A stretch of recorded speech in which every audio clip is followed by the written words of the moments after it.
In today's video, we're going to talk about why most traders fail with ICT, and it has nothing to do with a lack of knowledge. Most traders understand the concepts. The real problem is not being able to filter the information and focus on one approach.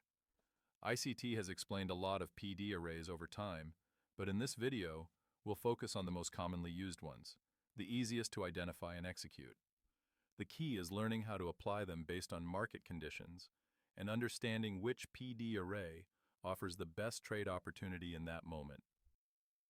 So when I talk about PD arrays, what do I actually mean? I'm referring to individual concepts like fair value gaps, inverse fair value gaps, market structure shifts, changes in state of delivery, order blocks, and breaker blocks. Now, it's great to understand all of these concepts and be able to identify them on the chart. But when it comes to actually trading, the real question is, does trying to use all of them help you, or does it hurt your execution? Let's take a look at that. If you've watched my older video on the matrix model, you know that in my execution, I primarily focus on the inversion fair value gap. Now, the question is, why? ICT has explained many PD arrays. Here we have liquidity sweeps, lower time frame manipulation, order blocks, breaker blocks, changes in state of delivery, and market structure shifts. All of these are valid concepts, but when I try to use all of them at the same time, the chart becomes cluttered and my focus gets divided. Instead of clarity, I get hesitation. That's why, in my matrix model, I chose to center my execution around the inversion. Not because the other PD arrays don't work, but because focusing on one gives me clarity, consistency, and cleaner execution. So how do you actually go about choosing a PD array to use or to master? These are the questions I ask myself when deciding which PD array to focus on. First, which PD array is the easiest for you to identify on the chart? Second, which one makes the most sense based on the current market conditions? And third, how much confirmation do you actually need before taking a trade? Answering these questions helps you narrow your focus and build consistency instead of jumping between concepts. So what do I mean by that? If we go back to this slide and ask ourselves, which PD array is actually the easiest to see? What's the first thing that stands out to you? For me, it's the inverse fair value gap. A bearish fair value gap getting invalidated immediately catches my attention, and that's what makes the most sense to me. That's why my strategy, my model, is built around the inversion, and it doesn't have to be the same for you. If a fair value gap is what you see most clearly, then use that. If a change in state of delivery stands out to you, then build around that. The key is choosing one concept that you can consistently identify and execute. Now, the next thing I want to talk about is how much confirmation you actually need. Everyone prefers different levels of confirmation. Some traders need a lot of confirmation, some trade with very little, and others, like me, prefer a balanced level of confirmation. So what does very low confirmation look like? That would be entering below this low while price is still in a downtrend, without clear evidence that a reversal has formed. In that case, there's very little confirmation that the market is ready to move in the opposite direction. If I want a bit more confirmation, I can wait for an inversion to form or a change in state of delivery after this low is taken.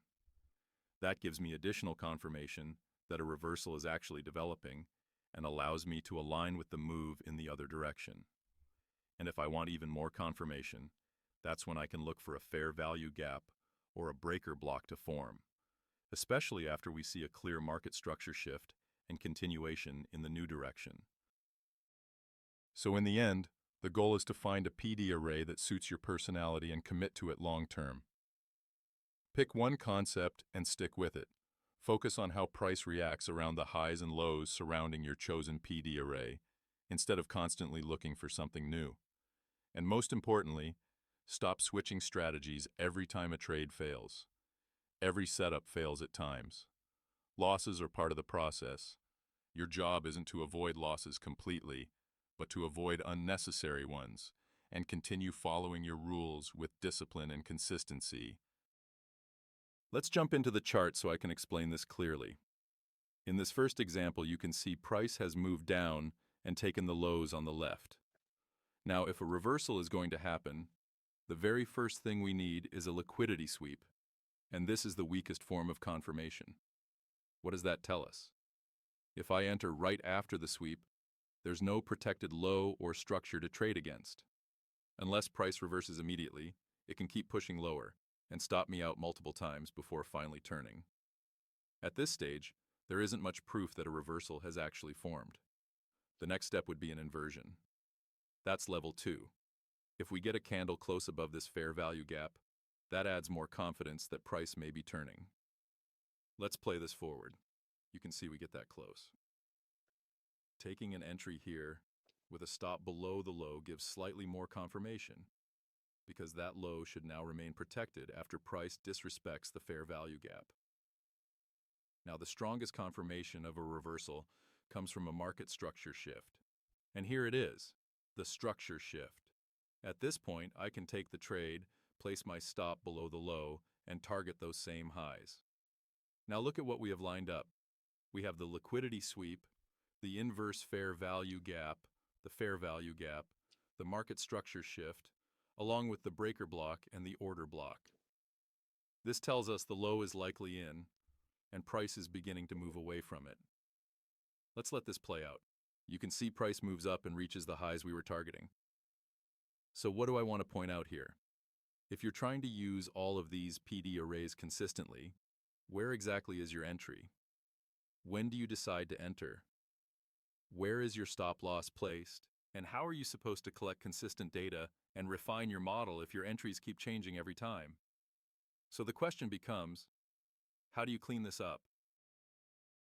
So I'm going to decide how I want to trade this.